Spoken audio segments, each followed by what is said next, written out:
porque viste que a veces te confunde, y mucha gente se confunde la llegada de los soldados de Malvinas con el madrinazo. Hasta uno hoy te pregunta, viste, uno ya con conocimiento le cuenta esa diferencia, pero... Sin un día que Madryn se quedó sin pan, no hubiera pasado el madrinazo. Seguimos llegando a Puerto Argentino.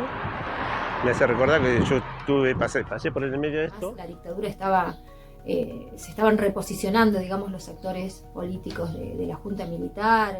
Madryn, en ese sentido, fue la primera ciudad que escuchó sin ningún tipo de censura militar a los veteranos y escuchó qué es lo que tenían para decir, que habían pasado.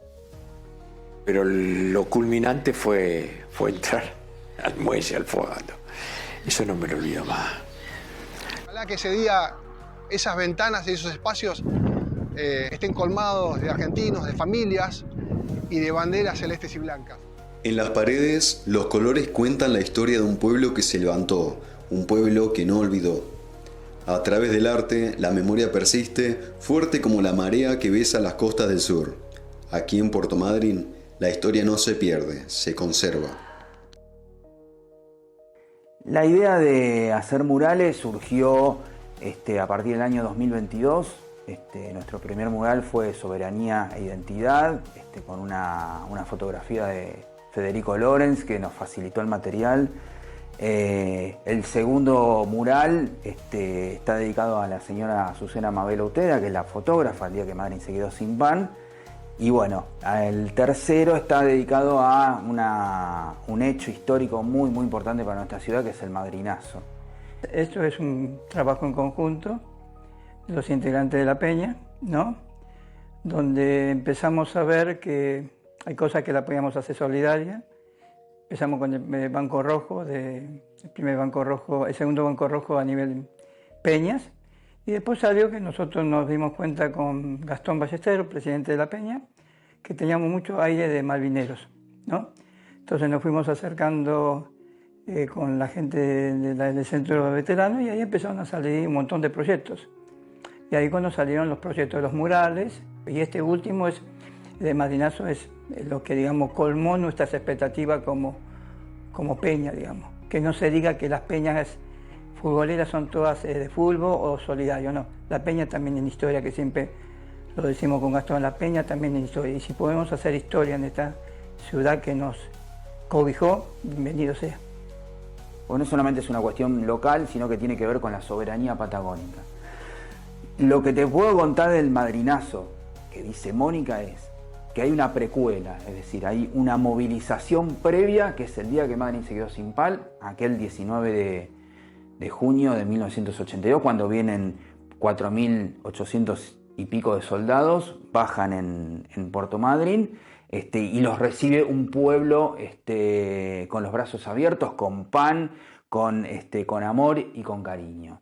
Esa movilización, según lo que dice Mónica, fue digamos, la cuestión germinal o la semilla que se germinó en ese momento sirvió para que 2 años más tarde, en otro contexto diferente, en un contexto ya de democracia, porque estaba gobernando Raúl Ricardo Alfonsín, y se estaba empezando a generar una suerte de restablecimiento de las relaciones internacionales con Estados Unidos, el operativo UNITAS, que era un operativo que se llevaba a cabo anualmente, estaba en las puertas de Madryn y bueno, uno de los buques necesitaba reaprovisionamiento. Los trabajadores portuarios de Puerto Madryn tuvieron la noticia de que iba a entrar un buque estadounidense, empezaron a correr la voz y bueno, diferentes colectivos implicados con la cuestión de la soberanía, de la cuestión tan palpable de Malvinas que había sucedido hace 2 años, se organizaron y cuando vino el buque se manifestaron y lograron que el buque pueda retirarse. Puerto Madryn fue escenario de una histórica resistencia pacífica, cuando la comunidad se levantó contra la presencia de la flota estadounidense en sus aguas. Un acto de memoria y lucha donde el pueblo, unido por Malvinas, reclamaba justicia y dignidad en un contexto de tensiones y cambios. El madrinazo es un hecho absolutamente popular, ¿no? Que se vincula como acción colectiva en el espacio público, en las calles de una ciudad puntual, que en este caso fue Puerto Madryn, y en el contexto de la apertura democrática en 1984, donde lo que se puso en juego fue esa posibilidad real de definir en términos colectivos las acciones que representaban la voluntad de la gente, ¿no? Y fue en ese sentido la expulsión de la flota norteamericana del Golfo Nuevo, que es un hecho histórico, digamos, sin precedentes, en tanto no era la primera vez que la flota norteamericana UNITAS venía a la ciudad de Puerto Madryn, pero sí era la primera vez que venía después de la Guerra de Malvinas, ¿no? Y el posicionamiento que Estados Unidos había tenido durante el conflicto con el Reino Unido fue lo que marcó de alguna manera, ¿no? Una nueva variable en la historia, en el rol que Estados Unidos juega en América Latina, o jugaba en principio en los años 80, y de qué manera la comunidad hacía sentir la experiencia histórica de la guerra, ¿no? O lo que en general los historiadores definimos como posguerra, ¿no? Que es la manera en que una sociedad resuelve, ¿no? O resignifica la experiencia de la guerra en tanto hecho social, político, traumático para la experiencia individual de los excombatientes y de toda la sociedad argentina. Fue que el 19 de junio de 1982, o sea, un año y medio antes aproximadamente, por el mismo muelle donde iban a desembarcar los marines, o iban a intentar desembarcar los marines, bajaron nuestros soldados como prisioneros de guerra. La mayoría de nuestros soldados como prisioneros de guerra, un 19 de junio de 1982 desembarcaron por el muelle Toro. Y la gente de Madryn se lo recuerda como el día que Madryn se quedó sin pan. Un acontecimiento que hoy tiene una envergadura nacional, porque en dictadura todavía los soldados que bajaban, que fueron miles, que bajaron en varios buques, pero el más importante fue el Canberra, que fue el primero que llegó, donde la junta militar, los militares habían puesto distancia entre la población y los soldados que bajaban, no querían contacto, ¿no? Con los soldados, se les prohibía incluso a los soldados tener contacto con los vecinos, y los vecinos aún en dictadura salieron a la calle. Tenían prohibido contactarse con nuestros soldados que bajaban como prisioneros, sin embargo se acercaron a nuestros soldados. Fue un día muy emotivo aquel 19 de junio, porque algunos soldados lograron merendar en casa de los vecinos, tomaron café con leche, tortas fritas, milanesas. Entonces se entabló una unión muy importante con Madryn, entre nuestros veteranos y Madryn. Y fue, creo yo, un acontecimiento que va a marcar para siempre el día de hoy la historia de Puerto Madryn y su vinculación con Malvinas y con nuestros veteranos. Hay una relación muy directa entre este acontecimiento de 1984 y lo que fue, ¿no? El regreso de los soldados, que es esa fecha absolutamente histórica y significativa para la comunidad de Madryn y que ha quedado en la memoria colectiva como el día que Madryn se quedó sin pan, ¿no? Cuando en junio de 1982 la comunidad salió a recibir a los soldados que volvían del campo de batalla, que volvían del archipiélago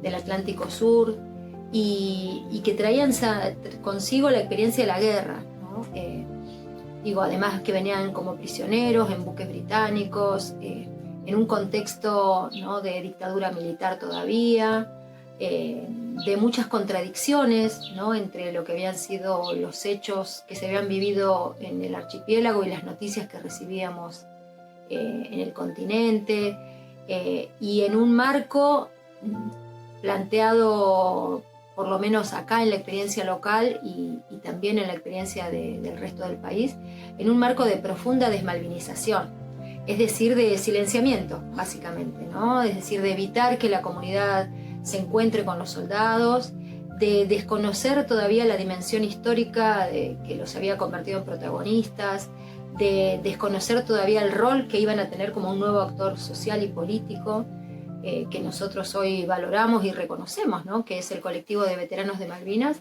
pero que en ese momento era algo incipiente, ¿no? Algo que recién estaba desarrollándose y que la comunidad de Madryn pudo dimensionar y valorar ¿no? En tanto salió a recibirlos y pese a las disposiciones del gobierno de turno, pudo superar todas las trabas, ¿no? Los vallados, digamos, de seguridad y tomar contacto, ¿no? Con esos soldados en unas experiencias, ¿no? que han sido formidables en términos testimoniales, no solo de los vecinos que salieron a recibirlos, sino de los soldados, ¿no? De diferentes provincias argentinas que tuvieron en Madrid la primera vez, la primera posibilidad real de tomar contacto con la sociedad argentina, que había estado expectante, y acá en la Patagonia más que en otros lugares, del desarrollo de esa guerra. Parte de la flota venía a reabastecerse a nuestro muelle, como lo hacían todos los años anteriores al 82, y eso representaba una afrenta, digamos, para los madrinenses. Era como que venían, como que acá no había pasado nada, y Estados Unidos fue aliado de Inglaterra en la batalla de Malvinas. Así que estábamos muy, en general, los madrinenses en general, muy enojados. Empecé a escuchar el ruido de bocinazo, bombo y grito, y digo a mi señora, me voy al muelle.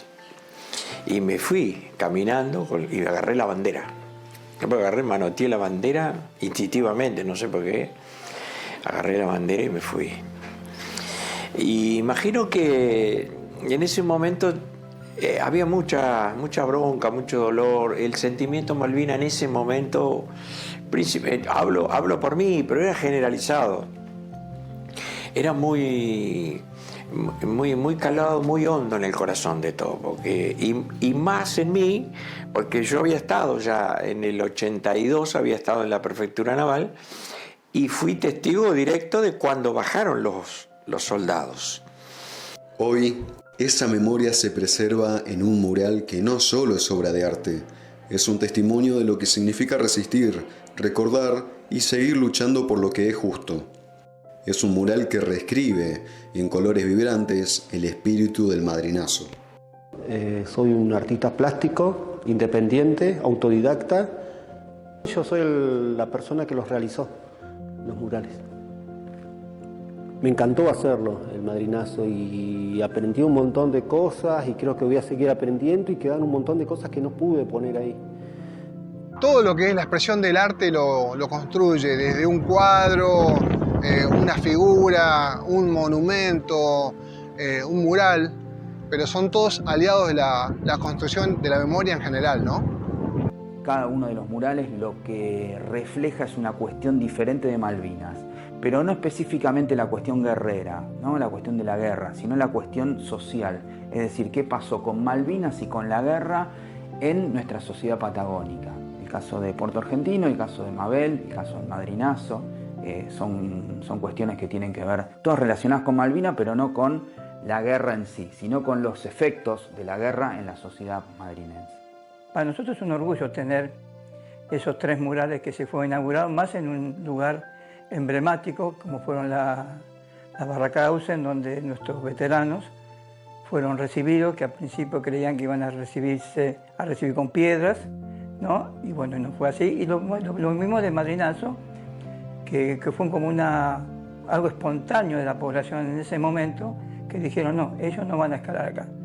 Y cuando Caudillo II fue cristalizando su obra maestra, para mí es una obra maestra, porque la impronta que le puso fue espectacular, se empezaron a acercar a la gente y cada uno dio su testimonio porque había estado participando en ese momento. Entonces eso enriqueció a nosotros y a todos. Y bueno, para nosotros, voy a reiterarte, la satisfacción que tenemos y la emoción, ¿viste?, que tenemos es invalorable. A veces el artista habla de lo que siente.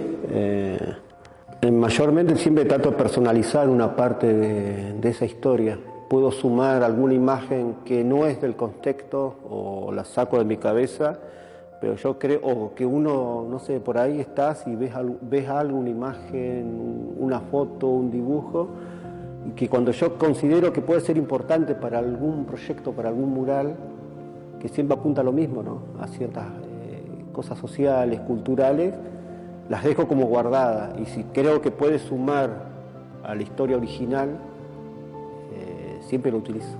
Y un poquito en la circunstancia que nos está pasando hoy, con con el gobierno que tenemos nacional, y creo que está bastante asociado al provincial y un poco al que es el contexto social, de que parece que la gente le gustaría que vinieran y no.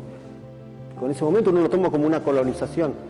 Analizamos una colonización desde la época de que llegan a un territorio americano y cómo después con el tiempo nos fueron colonizando, con la tecnología, con los productos, con ciertas políticas, con ciertas culturas que nos intentan a nosotros implantarnos.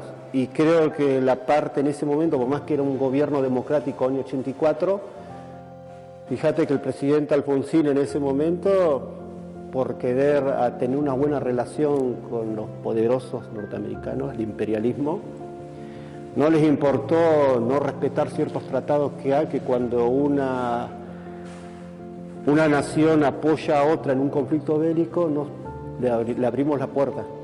Así que en ese aspecto a mí como que me lleva un cierto rechazo a eso. Y particularmente en ese, mucha gente cuando vio en una de las banderas, en una de las pancartas que pasó, no es que la inventé, dice no al imperialismo, año 84, y históricamente si volvemos para atrás, hubo rechazo a las invasiones inglesas y hubo un montón de cosas que nunca quisimos que nos sometan. Todo el litoral patagónico sirvió de una suerte de especie de retaguardia de la guerra. Es decir, el programa de oscurecimiento, las poblaciones que veían salir a los aviones, a escuadrillas de aviones y que no volvían, los mismos soldados que fueron el puente aéreo que se generó, por ejemplo, entre Comodoro Rivadavia y Malvinas con el hospital que traían los heridos de la guerra. En Puerto Madryn también se generó esa cuestión y digamos que en definitiva cuando se produce el madrinazo quizás todo el sentimiento colectivo de agradecimiento para con los soldados, de agradecimiento con aquellos que fueron a pelear, de entender y de tener bien en claro que la soberanía no solamente es el control estricto de un territorio sobre el Estado, sino que la soberanía es algo que se lleva en el corazón. Y la presencia de ese buque norteamericano hirió fuertemente la sensibilidad de los pobladores madrinenses. Veo el cabo de proa, el marinero del barco me mira y yo lo miro y nada, te tiro esto, te vas. Agarro el cabo, el tipo afloja. Cuando el barco queda a la deriva, de repente se escucha que se encienden los motores del barco. Yo le tiro el cabo, el marinero es el que le da la orden y desapareció. Después muchas historias que se me fueron sumando cuando estuve pintando acá de gente que estuvo en ese momento y que me contaba, por ejemplo, ¿no? Como anécdota, dice, nosotros los ingleses a los norteamericanos les revoleamos con los bulones de las estructuras del muelle. No alcancé a pintarlo, me hubiese encantado dibujar un bulón en primer ángulo dirigido hacia los barcos norteamericanos cuando ellos reaccionan y nos tiran con las mangueras. Y también se cantaba el himno mientras el barco se iba. O sea, fue muy emocionante el momento. Ese día lloramos todos y lo canté al himno con una... Nunca había cantado el himno con tanta energía, con tanta gana y con tanta bronca, con tanto llanto. Y abrazado, no sé ni con quién. Cuando hay algo que realmente une, es difícil romperlo. Los cañones de Malvinas todavía estaban tibios, habían pasado 2 años de la guerra. Y Malvinas, y el 10 de septiembre y el madrinazo nos unió. Una sola bandera, un solo sentimiento, un llanto y una bronca por todas esas cosas contenidas. Pero bueno, hubo ahí una suerte de cuestión interesante en tanto en cuanto al por qué el pueblo se mueve. Bueno, y quizás el pueblo se movió justamente porque veían que en esa corporización del buque norteamericano estaba la ayuda de los norteamericanos a los ingleses 2 años antes de la Guerra de Malvinas. Y la idea es que te hagan pensar, que te dejen reflexionar un poco sobre la historia nuestra, porque esto es muy, muy nuestro. Me parece que para que la gente que viene de afuera es un lugar como histórico, es un circuito histórico, un circuito que, para que digamos las Malvinas nunca se olviden, que el Madrinazo también, la gente que estuvo en ese momento expulsando a barcos estadounidenses, como Peña, el centro de veteranos, nos sentimos muy malvineros, ¿viste? Eso para nosotros es un orgullo. Me gusta que se realicen murales, en principio porque el mural tiene la particularidad, ¿no?, como arte callejero de hacer visible en el espacio público un hecho histórico, ¿no?, o varios hechos históricos. En este caso, tanto los murales que refieren al regreso de los soldados en junio del 82 como los murales de septiembre del 84 que refieren al Madrinazo, creo que ponen en el escenario público dos historias muy potentes, ¿no? Y lo que permite de pronto el arte callejero o esas enormes obras de arte es que cada uno de los que tenemos la posibilidad de mirar esas escenas que, ¿no?, que se estampan de alguna manera en esos murales, podamos hacer diferentes lecturas, ¿no?, desde la particularidad de cada uno, desde la subjetividad de cada uno, poder mirar, ¿no?, esas escenas y interpretarlas, resignificarlas. Creo que tiene una potencia enorme el arte en las calles. Justamente se trata de dejar marcas identitarias que tienen que ver con Malvinas. Es decir, nosotros creemos que desde la constitución misma de la Peña somos una peña malvinera que a través de los murales estamos tratando de transmitir un mensaje. Un mensaje, pero no a nosotros como peña, sino un mensaje a la población. Y también una suerte de cuestión pedagógica que tiene que ver con que uno de nuestros objetivos fundamentales es establecer algún tipo de puente o algún tipo de conexión con las escuelas para que puedan visitar esos murales, para que los chicos puedan ver parte de la historia madrinense en el arte de Claudio II, que es un artista extraordinario. La historia no muere. Vive en las paredes, en los colores, en las historias contadas de generación en generación. Y este mural, este grito de dignidad, seguirá siendo parte de la identidad de Puerto Madryn, de Argentina, porque la memoria, como la pintura, nunca se desvanece.